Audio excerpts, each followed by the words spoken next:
Hello and welcome to, not quite finished with the book shopping yet, but this one should be it for a while.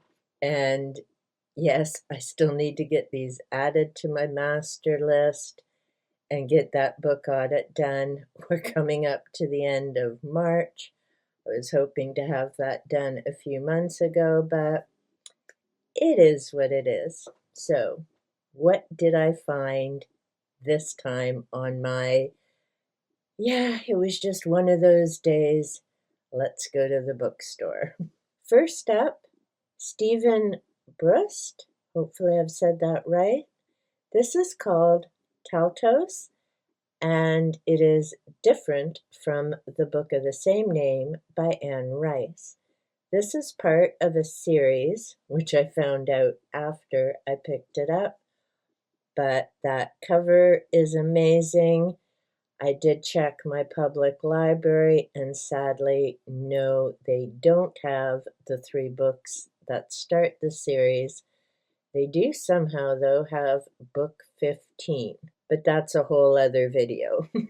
Next up, The Stand, the 1,400-page Chunky Monkey by Stephen King. This was $1, partly because the condition of the book. This one is strictly for crafts and pages. And yes, I do have the Chunky Monkey copy to reread coming up at some point. It definitely wasn't 1,400 pages when I read it. It's part of why I still haven't gotten back to it. But, for $4, it was a good deal. $1 as a craft supply, even better deal. I figured I could use some laughter, so I picked up Rick Mercer, A Nation Worth Ranting About. He's a Canadian comedian. You may recognize him from This Hour Has 22 Minutes.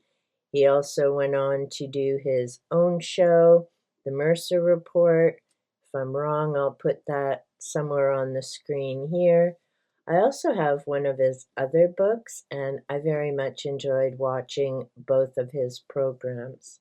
This, amazingly, was also on the $1 shelf.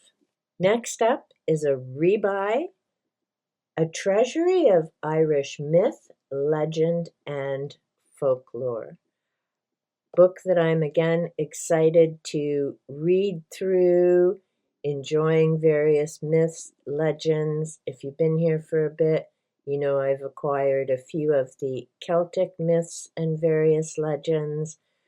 Very much looking forward to reading this and happy to have it back in my collection. Then, also tying in with various other books I've talked about and recently purchased, we have Deciphering End Time Prophetic Codes. This is by Perry Stone, an author new to me.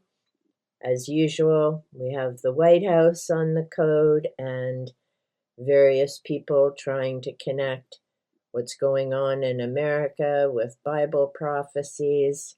Interesting, considering 2,000 years ago there was no White House, but there are some interesting twists and turns to some of the work presented by these people.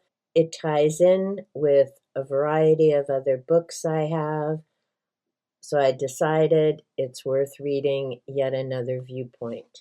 This one was a total fluke. Mary Stuart, The Wicked Day, and you can see the flag there on the front. I was having a great conversation with the clerk at the store, happened to pick this up thinking it was something else, opened the cover to this amazing map, and then began reading. The Wicked Day tells the story of Mordred, Arthur's bastard son by incest, with his half-sister Morgause, Witch Queen of Lothian and Orkney. I very much enjoy the King Arthur legends, books, and movies.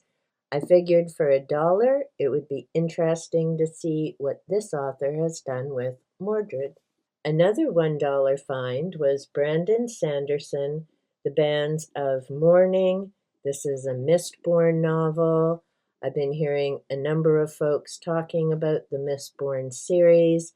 Yes, I did check my public library. No, they don't have the whole series. It's getting a bit frustrating. I'm not sure why that happens, but I'll have to check out which books they have, and in the meantime, keep checking out my local thrift store. I've already mentioned my interest in the Celts. This is a book of Celtic wisdom. It's Anam, Cara by John Donahue, and that cover definitely caught my attention. I've looked at this title before. Again, for $1, it was definitely worth picking up. It's in excellent condition. And I just noticed as I'm doing this video, this was originally being sold for $20. So big bargain there. Next up, the title got me, the Anubis Slayings. This is by Paul Doherty, and the cover is amazing. I very much enjoy ancient Egypt, both fiction and nonfiction works, so I decided for $1 it would be worth a spin. Next up, we have The Uncommon Touch, an investigation of spiritual healing. This is by Tom Harper. I've read another work by him called The Pagan Christ, which I very much enjoyed. So I decided I wanted to find out what he has to say about some of these healing modalities. Next up, and this is for craft projects, The Great Atlas of the Universe, and this is by Professor L. Benacchio. This book has amazing photos, lots of great information, and it'll be a perfect resource to put together a lovely junk journal about my interest in astronomy. Another book that I picked up for craft purposes, Summer Stargazing. This is by Terence Dickinson. I already have a copy of Summer Stargazing, so with this one I can, again, like the other universe book, cut different pictures out and use it as a lovely craft and resource book. The final book that I picked up this time is Freemasonry and the Birth of Modern Science. This is by Robert Lomas. I have a couple of his books, two about the Freemasons, one about the Templars and the Freemasons. Looking forward to the read. I still need to finish some of the other works by him, but I do enjoy his writing and the information that he shares. My bad, one more. This one is the Encyclopedia of 2-Hour Craft Projects. Now, I do find it interesting. There are 8 books on the front. It's not a collection of each of these books. There are bits and pieces from all of them. I do find it odd that there's 2 cross-stitch books represented here, as there are only 6 pages related to cross-stitch projects, but there are a number that have to do with mini quilt projects, nature crafts, painted wood projects, silk ribbon embroidery, beaded projects, and 2-hour applique.